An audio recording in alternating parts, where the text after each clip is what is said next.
Well, welcome everyone to the FCIC webinar series for 2022. Today, we are looking beyond the pandemic, ways to facilitate growth and opportunities for individuals with disabilities seeking or retaining employment.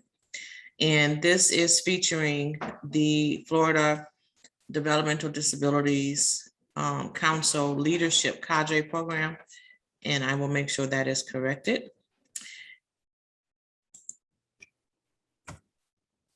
And today we are, in 2018, the Florida Developmental Disabilities Council funded the Florida DD Network Collaborative Leadership Program, a program designed to develop a diverse cadre of current and emerging leaders with and without disabilities. 4 of those leaders, Natalie Jean, Arizona Jenkins III, Mindy Stevens, and Wendy Vance, participated in the year 3 of the program, representing DD Network partners, including Disability Rights of Florida, the Florida Center for Inclusive Communities at the University of South Florida. Cadre members also include leaders in statewide organizations and initiatives, including the Agency for Persons with Disabilities and New Horizons Group and the Center for Autism with Related Disabilities. Between December 2020 and August 2021, these leaders worked collaboratively on this work. And this presentation will provide a brief historical overview of the progress that has been made toward a more inclusive society and discuss actions that service providers can take to assist self-advocates in obtaining competitive and integrated employment. And with that, the speakers will take over. Thank you, Denise. And Denise, thank you for organizing this event. It's very exciting to see how many people are registered. So we are very excited to be talking to everyone today. And we thank you for joining us for this lunch hour webinar. And we hope that you take something away that maybe you may not have known before. So welcome and thank you. And I just a little bit of housekeeping. Just know that if you have any questions during this presentation, please feel free to put the questions into the chat box. We are recording and we will have a transcript. Denise also has access to email, so the presenters will be more than happy to respond to your emails after the event, so thank you. Next slide.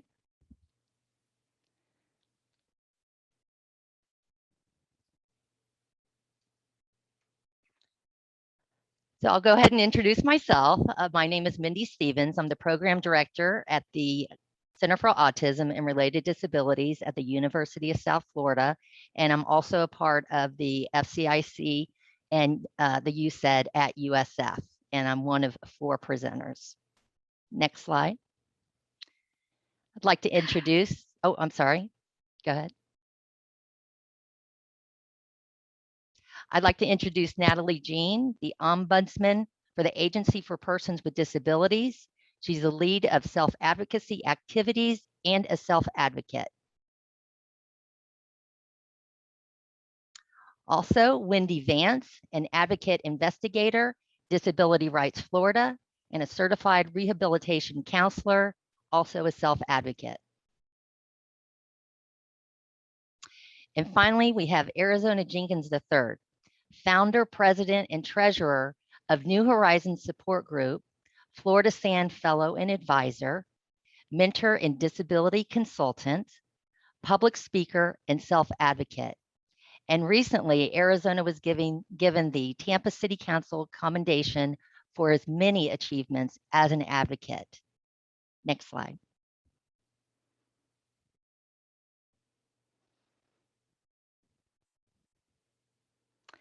So today we have several topics to discuss in a short period of time. So we're hoping to get through it rather quickly. We are going to, of course, have a description of the project. We're going to be giving a historical perspective for individuals with disabilities. By the numbers, we're going to have basic data that relate to our presentation. Also, financial preparation for a situation like a pandemic. Improving upon and creating the model job coach employment specialist. And also a personal perspective from one of our presenters about the impact of the pandemic concerning employment. Next slide. So we came up with this topic when we started a year ago, and we had several topic ideas to work on a year-long project, but it just made sense that all the things we were hearing and seeing about the impact of COVID, especially around employment, people who are currently employed or seeking employment, was really a topic that we wanted to do some research and maybe come up with some information and suggestions that might be helpful down the road. So this project is really for people seeking integrated competitive employment, people who are currently employed or recently employed due to the impact of COVID, being laid off, having a reduction in their workforce, reducing hours, and also the interaction of job coaches and employment specialists, how that has been an impact and how we might look at some successful ways to get through that. Next slide.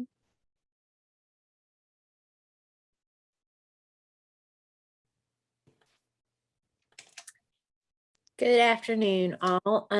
So what we want to discuss first is a little history, and this is truly going to be a brief history, as we could do an entire presentation just on history. The purpose in looking at this is really to see where we have come from so that we know where we're going, and also what we don't want to go back to. In recent years, there has been a rise in enclave living communities or group living communities, as well as during the pandemic, there were many reports of individuals with disabilities not receiving treatment or receiving inadequate treatment for COVID due to disability and opinion of medical staff that their quality of life was not at the point where they needed to receive this life-saving intervention. So we just kind of wanted to talk a little bit, like I said, about where we've been and where we're going. Next slide, please. From whence we came. So we want, like I said, to talk a little bit about the history, and we're going to start in a slightly darker time in our history. And so again, I'm not going to cover every single thing here, and we have many references at the end of this presentation. We invite and encourage you to check those out to learn a little bit more. So I want to start with, we're going to go way back to the 12 tables, which was a Roman set of laws. And in table 4, law 1, it was stated at that time that a dreadfully deformed child shall be quickly killed.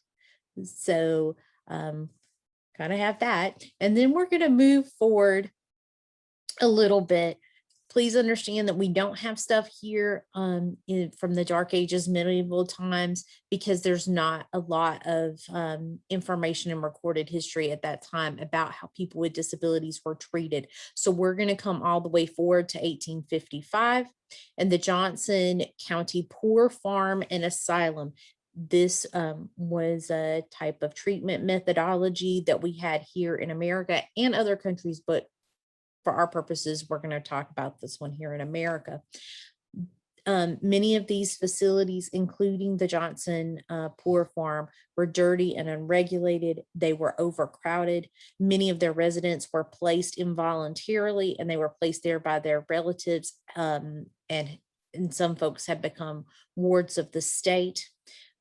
Governments felt that they should remove individuals with disabilities into the country. And these facilities were deemed to be lunatic or insane asylums, and they housed individuals with both physical and mental disabilities. These particular facilities, although they had their negative drawbacks, practiced what was called moral treatment. But unfortunately, this moral treatment, as it were, would not last. And in the 1930s, or excuse me, the 1900s early, many state governments decided that the cost of these facilities was just too high to continue funding. Also around this time, we saw the advent and implementation of new treatment methodologies like electroshock and hydrotherapy. But also around this time, the facilities began a focus more on research. Unfortunately, this research happened to also be guided by another movement that was occurring at that time called the Eugenics Movement.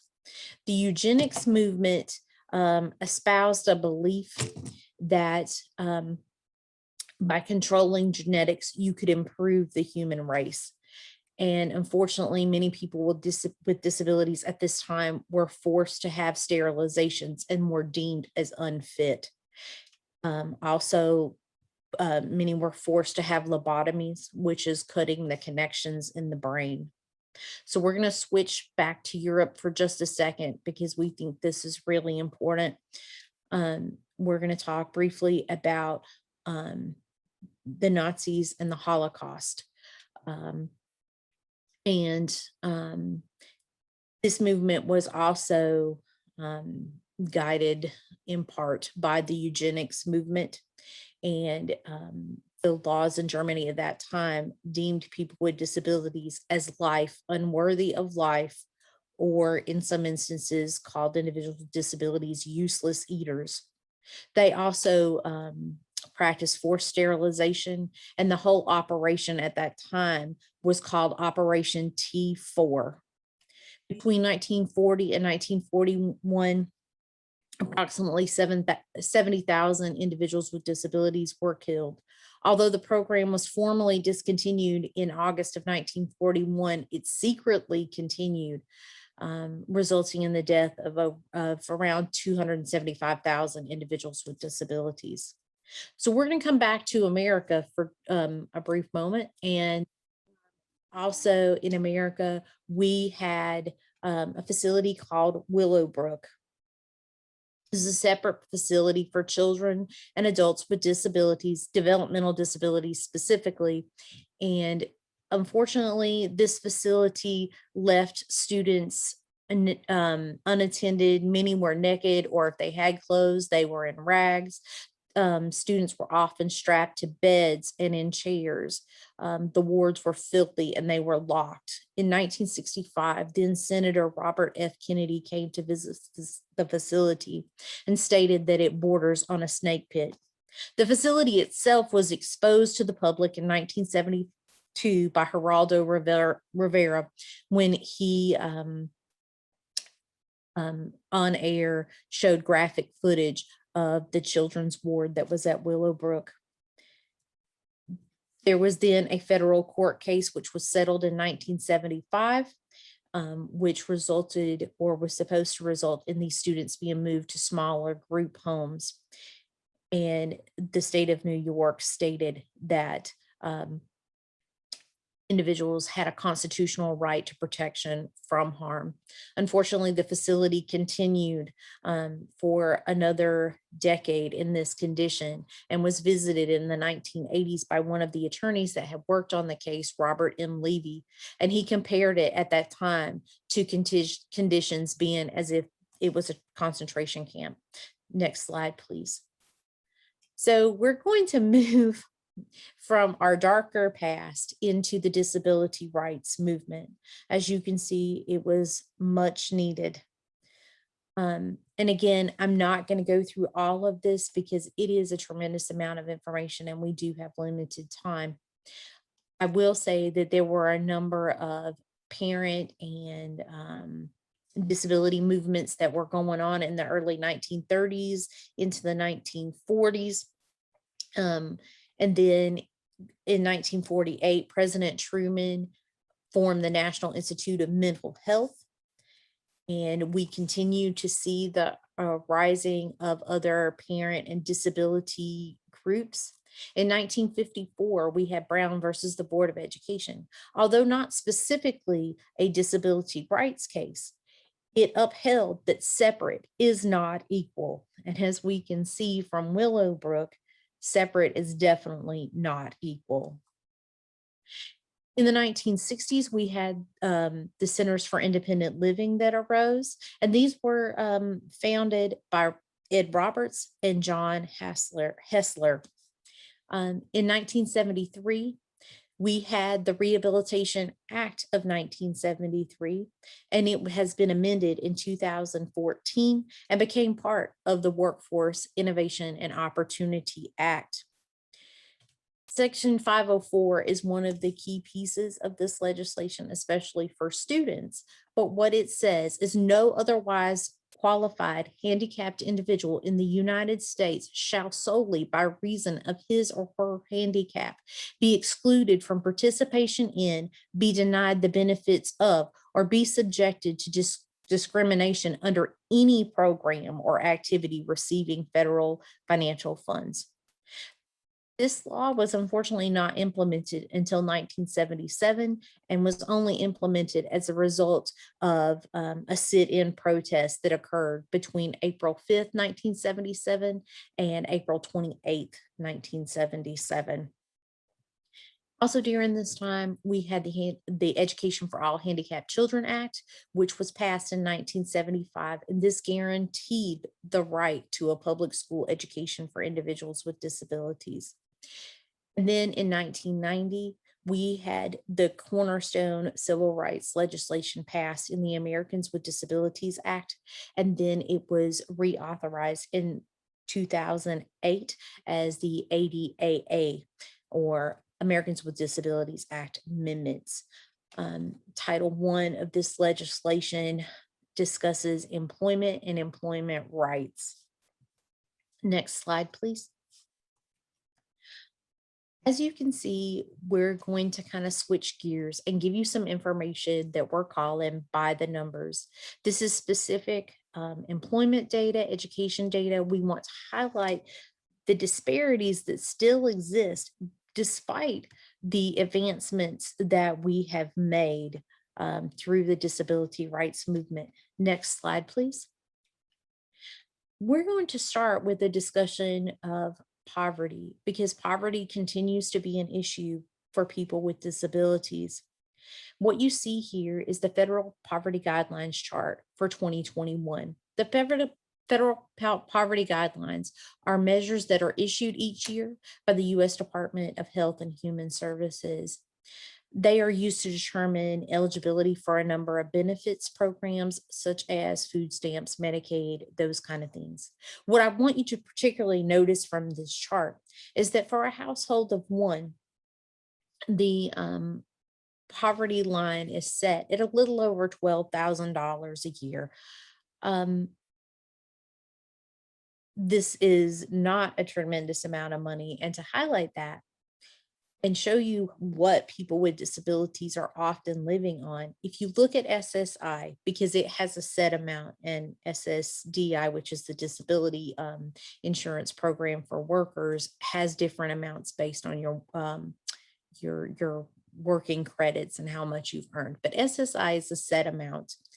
And so in 2021, the set amount for an individual is $794 a month, and for a couple is $1,191 a month.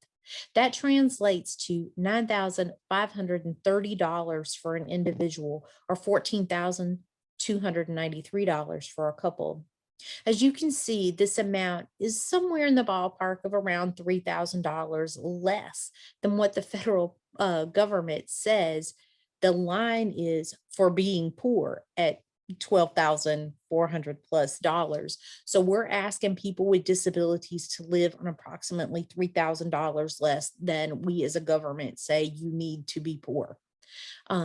So if you think about that for a moment and you think about your own lifestyle, could you live on $12,400, or could you live on less than that at $9,530? My guess is the answer to this question is no. So you would have to ask yourself, do people with disabilities not want to live a better life and have employment? I think the answer to that question is yes. Next slide, please. This slide is related to education and employment and the importance of education and how education accelerates employment, causes there to be more, and not only more employment, but you can have more quality employment where individuals with disabilities may have salaries and benefits. So this information is based on the 2018 report from the Bureau of Labor and Statistics.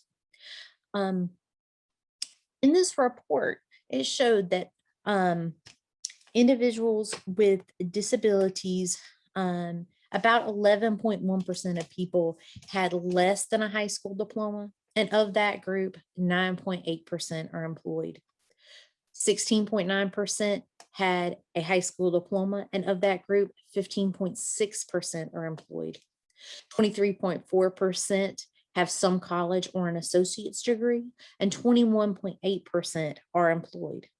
29.8% had an undergraduate degree, and 28.5% of people with disabilities are employed in this category. And as you can see, as education increases, so does the rate of employment.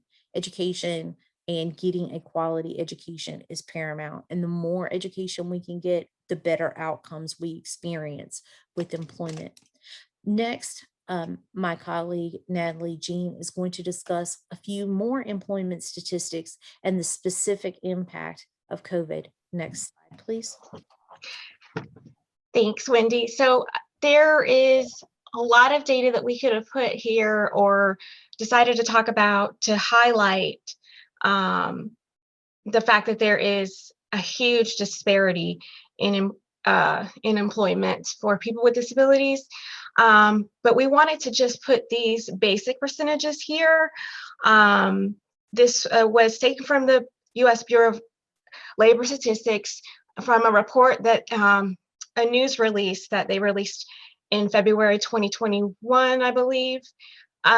You can see that before the pandemic, more people were employed than when the pandemic really hit in 2020.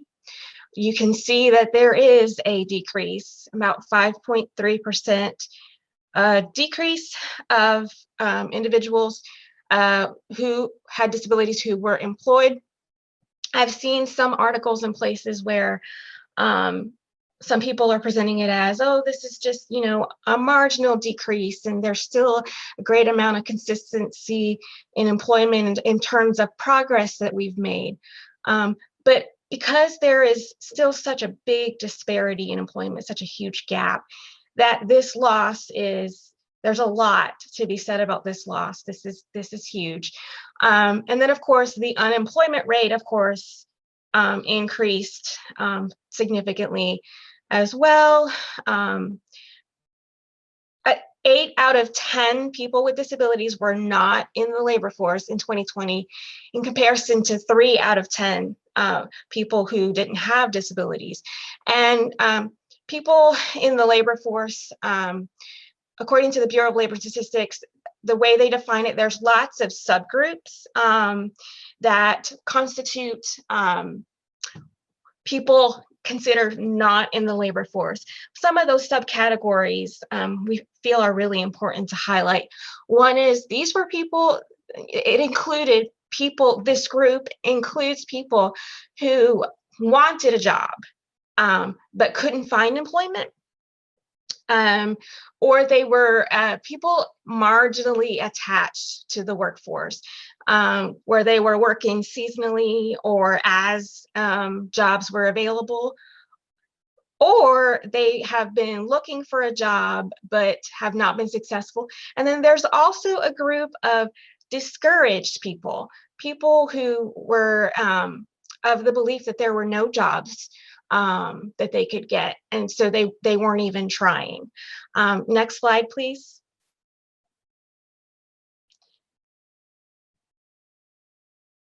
And so that little chart, if you could back up just a little bit to, okay, this little chart I just put together based on some statistics prepared by the U.S. Bureau of Labor Statistics.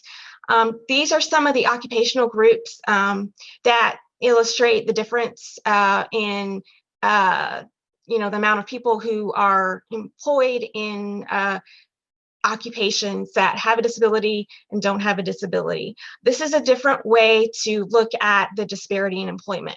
So you can see that people with disabilities are more likely to be employed in the occupations that or industries, groups that took the biggest hit in the pandemic. A great deal were employed in service occupations, sales, the kind of occupations that weren't considered more of the professional occupations, less likely to be employed in occupations that required higher level of education.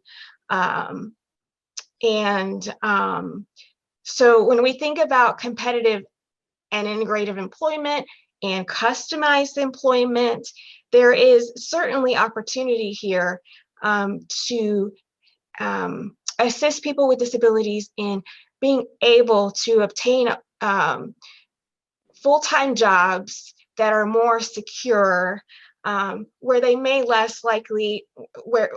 may less likely be effective. And of course, service occupations, you can think of them as food, filth, and flowers, so janitorial jobs and things like that. So we feel like there are so many occupational groups that still haven't been penetrated, and that does take a lot of work, not only to helping the individual themselves, but working with employers. Next slide, please. Good afternoon. My name is Jenkins, and I am going to talk about the financial piece or the planning during an emergency pandemic. Preparing fire and emergency is what you're going to do first. Like, you're going to plan for the insurance on the house. It's going to be the roof may be gone. The tree may not, the flower. We're going to need a new window, whatever. So you want to plan for that. And then that means you're going to have money to pay for all that stuff if your insurance doesn't cover everything. So you might want to open a banking account and put emergency funds in the bank area, wherever you can pay, for a little bit of time. You want to open an able account for people with disabilities. Then you can save as much as you want. Then you can save over $3,000 over the account. Now me, I have more than one account because I want to be years. If anything happens, I am covered. And the judge, I think you want we can have food, water, generators. You want to make sure that you have all that in place. In the case the electricity go out, do you have a generator? Do you have enough food to last you to the dawn? Do you have enough water to last you to the dawn? Who you going to contact in the emergency? Do you have a contact list? Do you get to know your neighbors? Then let them know who you are, what kind of disability you are. Just in case someone can't get to you, your neighbor can help you. Do you have personal care that knows what to do? You have all your medications lined up. Do you have, let's see, do you have transportation to get to the job that you decide to go. Those are the stuff that you need to plan for and ahead. Now doing emergency is almost the same as preparing fires. So you want to make sure you have a safe room in the house if you decide to stay. You want to make sure you have all your medications and all your supplies. Just in case you want to stay or go. Those are the things that you need to prepare. Do you have the generator when there's a case of electricity go out? Again, but fire, you want to have all that. Doing, you want to have all that. Now moving forward, after the emergency, when everything is calming down and the door is lifted up, and you want to go outside, you want to take a look around you, allow your feeling, make sure everything is okay. You want to call your emergency contact, let them know you're okay. You want to make sure that the people can get to you. Do you have a sign on the door saying, I am in this house? If they can't, you can't call out. With a sign that I'm in the house, those are the emergency people come in and help you out. When you have a disability, you will always have to plan for everything. People with disability depend on other people to lend them a hand. But we have to prepare those people. They don't know who you in the house, or they don't know what you need. They can't help. Or you want to prepare for that as well. Coming out of the emergency is when you begin to rebuild, begin to restructure. The dawn has passed away. You begin to go into your emergency funds to repair some damage, to repair whatever you had lost. So that's what you had an emergency fund for. That's what the financial piece is for. So you can have peace and financial during the dawn. Because you don't want to worry about, oh, what if I had, or what I do if I don't have. That's why you plan ahead of time, so you don't have to worry. That's why we call it financial peace. Peace be still. Next slide.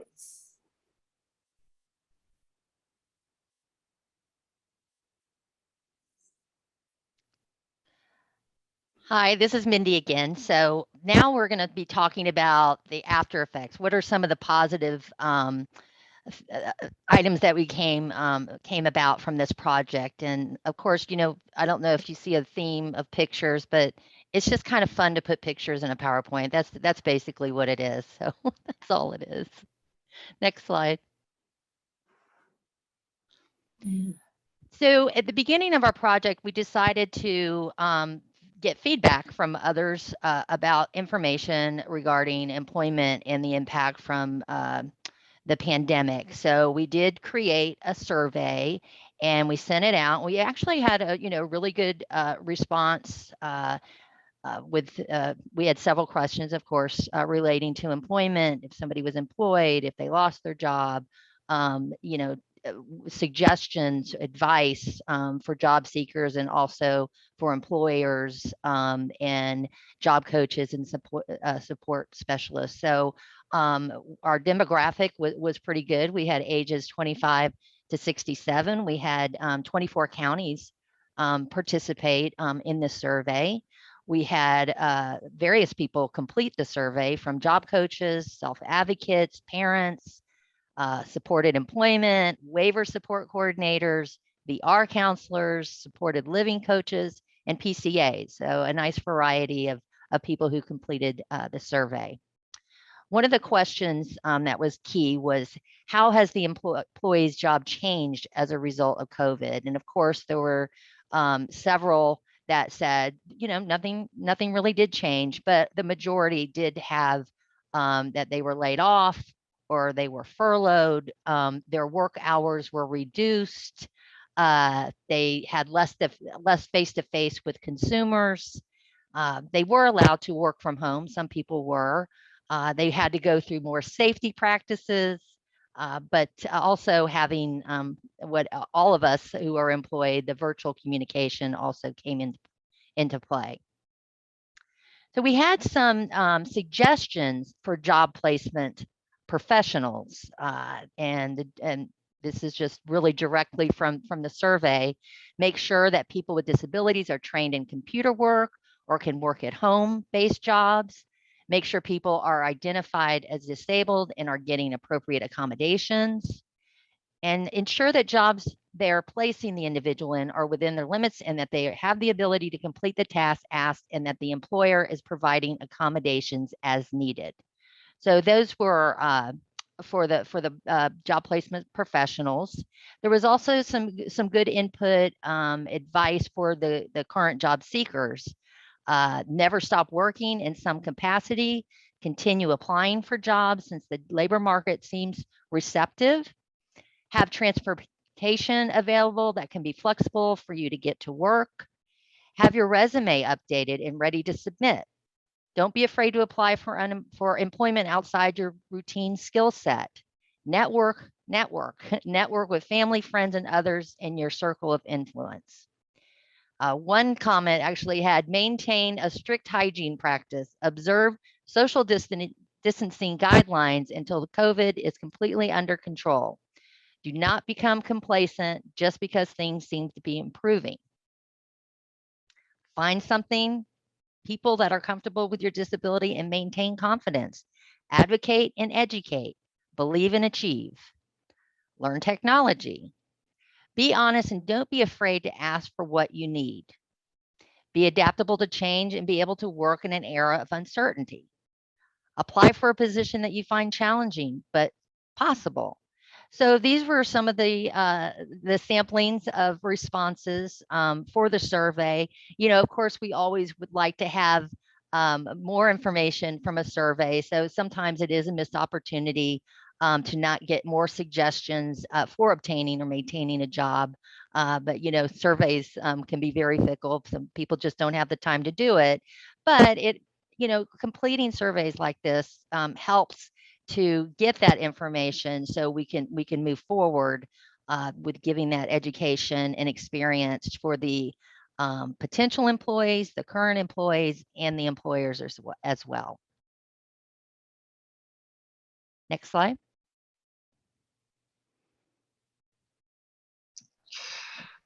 Okay, so this is Natalie again. We wanted to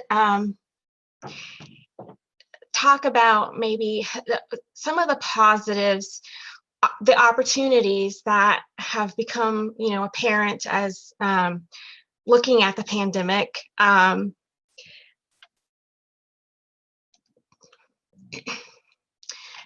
Here we go.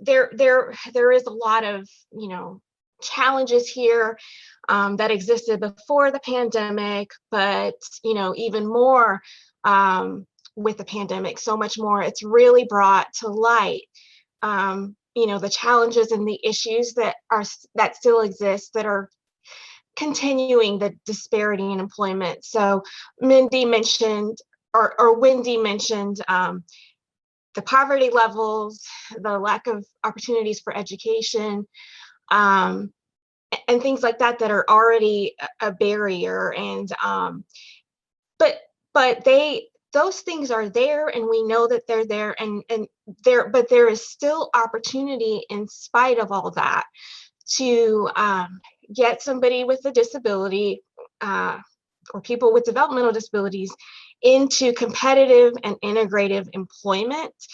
It may take some creativity, and it seems that the most success comes from creativity and the supports that the individual has, the creativity from them to create an employment situation. So, you know, you can think of customized employment here.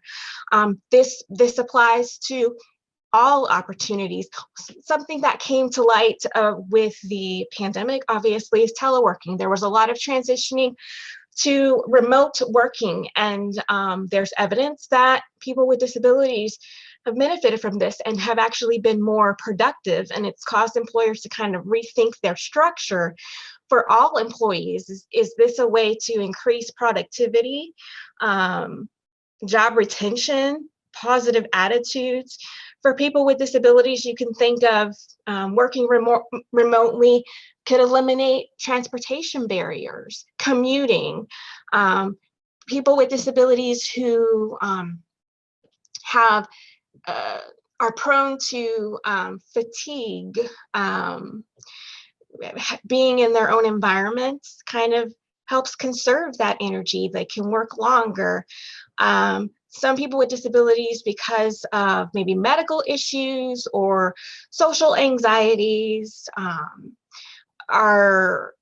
don't do well around a lot of people, and so maybe they don't pursue jobs that may be, you know, more professional in a sense, because they don't do well in the workplace around people.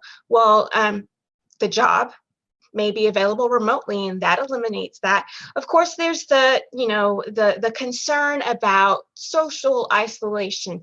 People with disabilities are more likely to be socially isolated, and so working remotely creates the potential during working hours to be even more isolated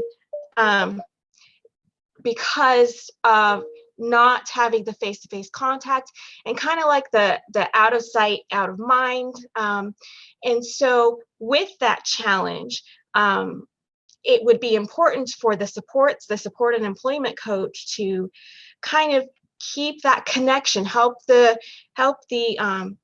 person with the disability keep that connection with the employers and their coworkers, so they can help develop strategies to do that. There was the comment on the survey from somebody saying that helping or making sure that individuals with disabilities have computer skills or are learning computer skills. This, you know, to me or to all of us here that created this presentation is connected to, of course, teleworking. Upskilling, this is mostly mentioned with apprenticeships. Apprenticeships are good because they are customizable on both sides. They can be customized for the employer and customized for the individual with a disability. And so this is a way for somebody to be working full time,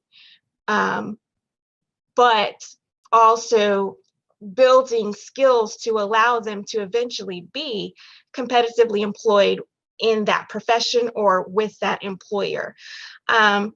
Just in general, skill building, increasing one's skills during downtime, say if the person lost a job and they haven't found a job, it's a perfect time for the supported employment coach to engage the individual and looking for ways to build their skill set while they are considering what their options are for finding a job, especially if they want to consider working in a different type of occupational field that they have not worked in before. Virtual job interviews. We know that interviews can be a barrier. They're difficult for anyone, but particularly for people with disabilities, there are some unique challenges. Obviously, transportation is an issue. The other thing could be just in general being able to maybe present themselves better.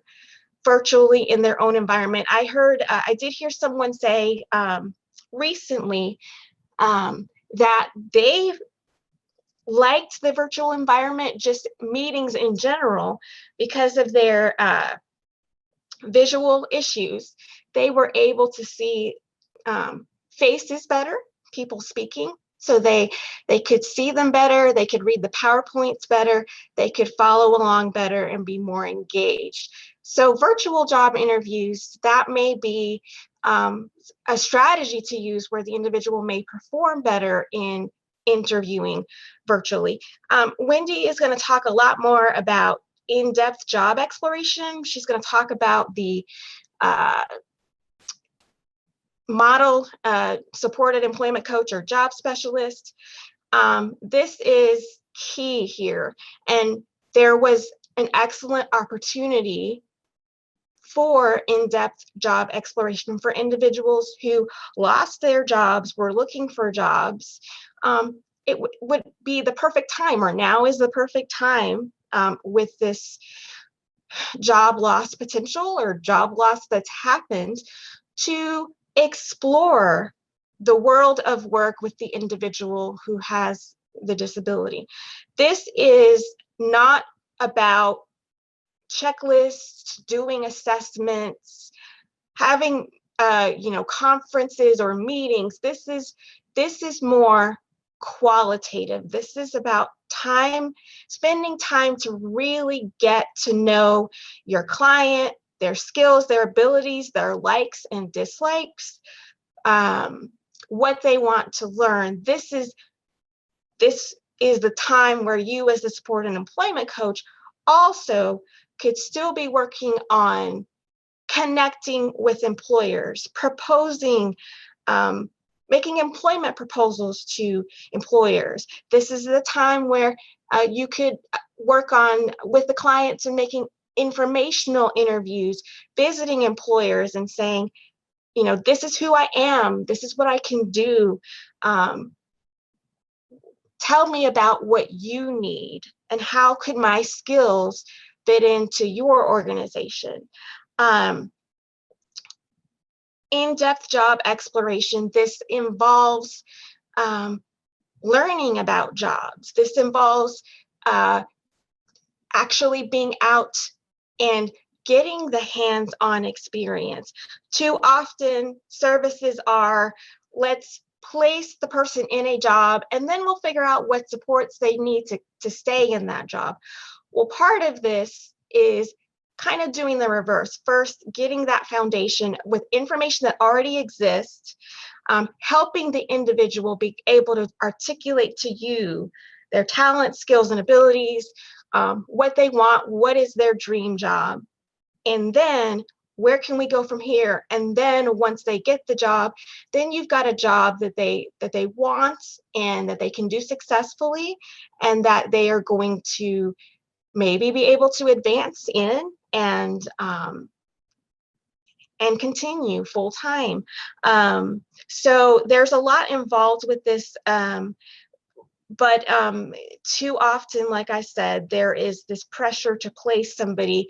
I can say from personal experience, my experience was essentially, well, look at the education you have and all of the volunteering that you've done. We could get you, you're applicable in this occupation over here, and we can get you a job. You don't need a master's degree. You can get a job here, and then we can close your case. Well, that, there was no time spent with me wanting to really know what my skills and abilities were. Of course, I, did not agree with them, and it was a little bit of arguing and a little bit of a fight there, because for me, working is part of my identity. I had to have meaningful employment to be able to be successful and be able to support myself in the way that I wanted. A recent experience where I was speaking with a mother, and she was talking about wanting her son wants to be employed. And I asked her, well, what does he want to do? And she said, well, he wants to work at Publix. And that's something that I often hear. So I asked why, and she said, oh, well, it's because the school, they had to go on a field trip, and they had to take them to places that are, kind of work environments, and they went to Publix. And so he's been there, and he says now he wants to work at Publix. And I said, well, what does he really like to do? What is he good at? And she said he likes technology and music. Now that is completely opposite from like bagging groceries and stacking. This really was, another example to me of not really looking at the individual and customizing employment for that individual. They may not be able to perform a job as, like maybe how the job description is written, but working with the employer and figuring out where they fit so that there's a benefit to the employer, they can be employed. It's not about whether they can work, it's about where they can work and how they can be employed. So I am going to let Wendy talk more about job exploration and the roles of a supported employment coach here. She's going to talk about best practices. So next. Hi, all. This is Wendy again. So we have also provided you guys with a handout that discusses our model job coach. So I'm going to make this brief because I know you guys can look over that too. But our model job coach, what we felt was needed in the ever-changing environment of COVID and the skills that are needed to operate in the new environment that involves a lot of virtual communication, computer skills, and that kind of thing. So what we are proposing that, and please understand, we are not at all saying that some of you are not already doing this or meaning this to denigrate anyone in any way, just that these are best practices that we see from our experience as well as survey results and what has been observed over the last almost 2 years now.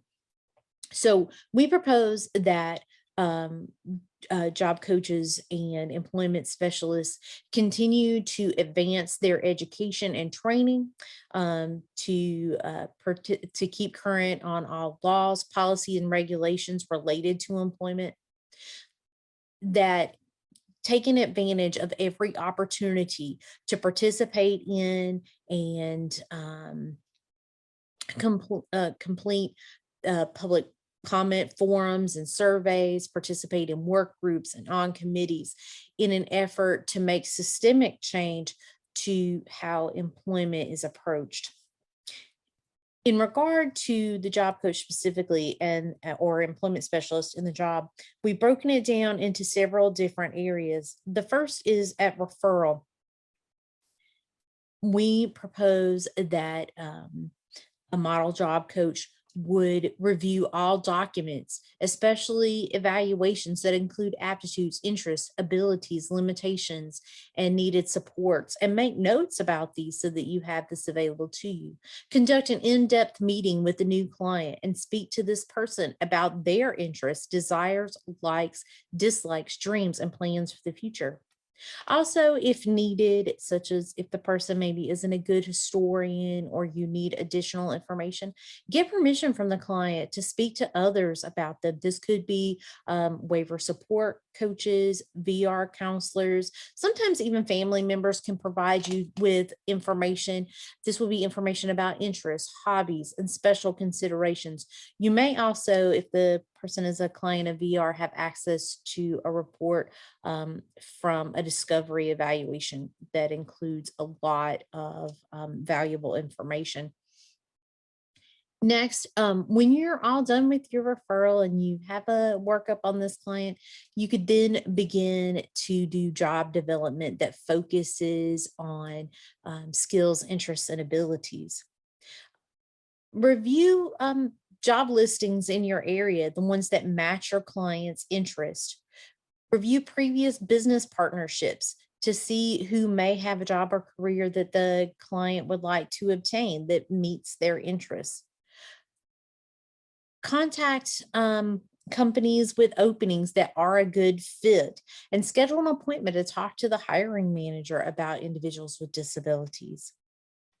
Also, when you're meeting with that hiring manager, you can discuss things with them like on-the-job training, which is going to allow the employer to kind of have a test drive of the client prior to making a hiring decision.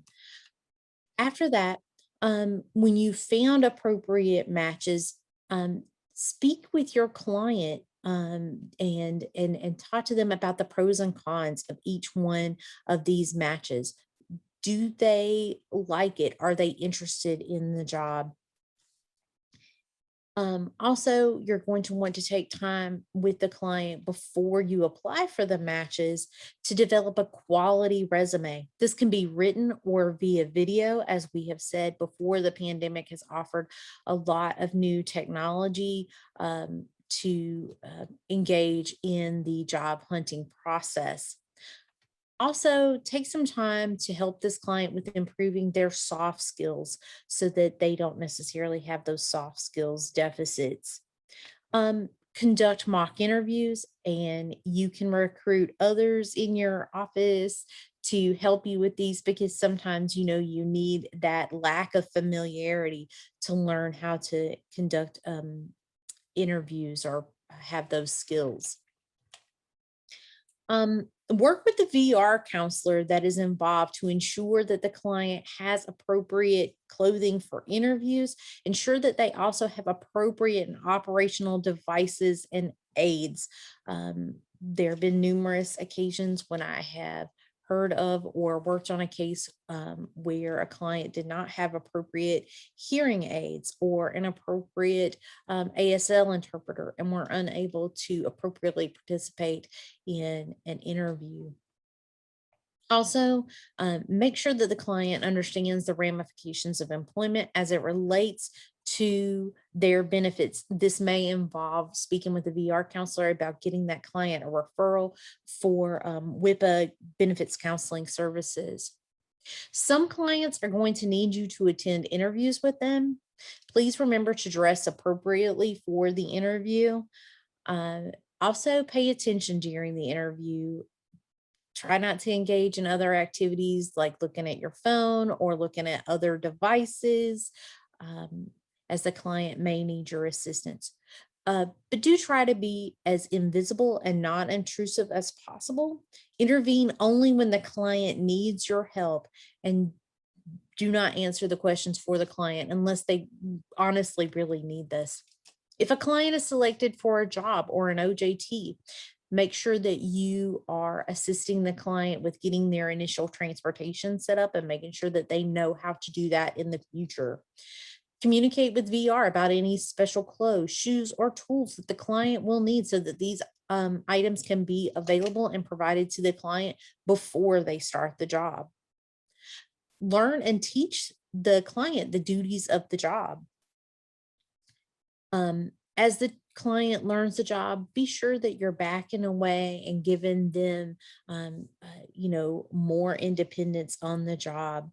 And then, of course, when you get to the point where you completely back away, then the client can be completely independent with maybe some limited follow-up. Make sure that you are on time and you are dressed appropriately for the client's job. And if you can't come to the job site due to illness or other conflict, notify the client and the employer at least with 24 hours notice, or at the very minimum, an hour prior to the client shift. Because please remember that some of these clients utilize public transportation and they need that hour to cancel their transportation without getting a ding on their transportation record, because clients can suffer loss of transportation or be suspended from these programs if they have too many no-shows. So please be sure that you are doing that for them at all times. With working with clients, have, exercise respect and dignity, or respect their dignity. Do not insult your clients or say mean things to them, even if you think that they can't understand you. Do not engage in physical harm against clients. Please understand and use appropriate strategies to correct problem behaviors. And don't just look for the quick and convenient placement. Look for those opportunities that really are a match for your clients' abilities, skills, needs, limitations, interests, and abilities. Spend time in the community educating people about disability. Be an advocate for people with disabilities. Next slide, please. Can I say one thing real quick, just to piggyback off of what Wendy had said? There's a lot of things that Wendy has said here that points to, the supported employment coach themselves and what they do and how they carry themselves and how they interact. It is important for the provider to be careful about how they represent people with disabilities. And certain things that Wendy was saying, like making sure you dress appropriately, those may not be, those are really important things. You may be the only advocate for the person with a disability in getting the job. And if you are someone that's easily offended or is discouraged about things in your own personal life, or if you find yourself feeling overwhelmed, all of that has to be taken care of on your own in your own space so that it doesn't affect the person with a disability, and it doesn't have a negative effect on the employer's willingness to employ the person or give them the supports that they need. It's extremely important that you yourself are an advocate, but you are also a representative of people with disabilities at all times in a positive light. All right. My last slide. I'm very enjoying because we're running out of time. But what do you want to see in your job host? You want to get to know your job host. You want to get to know the client. You want to get to know everything about both of you. The job host want to know everything about you. You want to know everything about the job host. You want to build that relationships. So get to know him so he can help you the best way you know how. Everybody that got a degree as a job coach does not know how to do a job coach job. That is why we are here today to educate you, to help the job coach help the clients. We understand that you don't know everything. No one knows everything. But these are things that you learn today. We want you to take it and apply it to the job. And we guarantee you that you'll be one of the best job coaches ever. Why? Because you took this webinar today. Now, this webinar is supposed to help the client as well as the job coach. My experience is when I begin to work with a person, no matter what it is, corporate centers, training, all of my clients and new horizons, I begin to ask questions about what they like. I begin to ask questions, what is your day like? What kind of job you want? Are you able to stand Are you able to sit alone to fill time? Do you like computers? Do you like the job? Or what do you like? Based on the information that I have gathered, will tell me what kind of job the person makes. I use the word makes because again, we don't know. He may be interested in doing the job. A lot of job coaches want to put you at Walmart. They want to put you at the grocery store, the back groceries or whatever. But we go with the place. These jobs are not the only job that we can do. We can work in a law firm, we can work in an office, we can do everything that other people do, but we need a little more time. Now, when you have transportation, you want to plan to get to the job 30 minutes early, but you never know how long the traffic is. There could be an accident on the way, you don't know. The van could break down, anything. So you always want to plan to go at least 30 to 45 minutes early, so you won't be late for your job. Again, you want to dress really nice. You want to dress professional. Again, you want to woof the employee. Why should we give you a job? Why should we hire you? Not because the disability act that you should. We want you to you tell us on why you think you deserve the job. Are you a good employee? Are you always on time? Are you a member of other people in the public eye? Those things are what they're looking for. They're looking for the human side.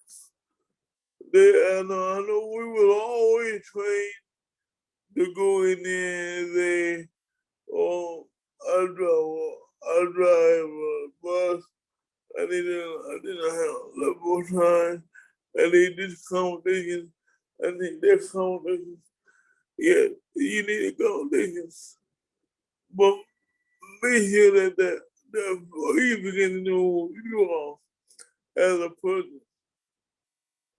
As a person with a disability.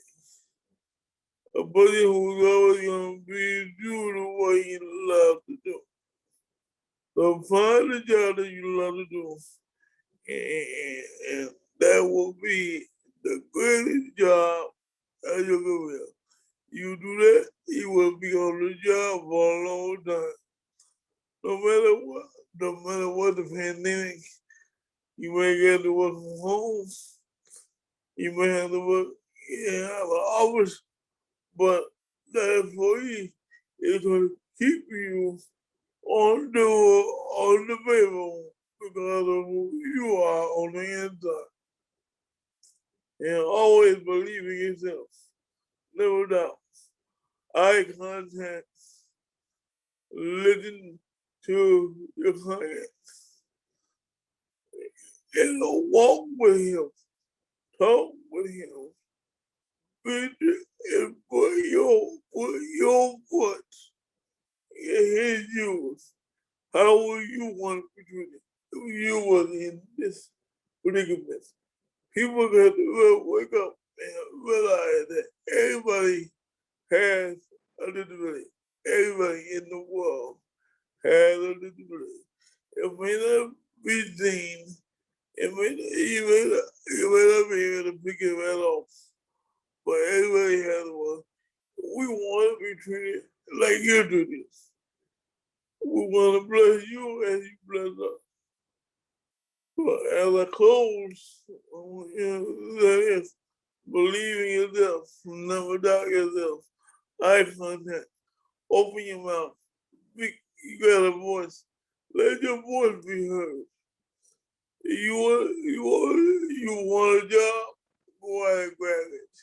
It's there. they say if they feel it, they will come. God bless you, and thank you for your time.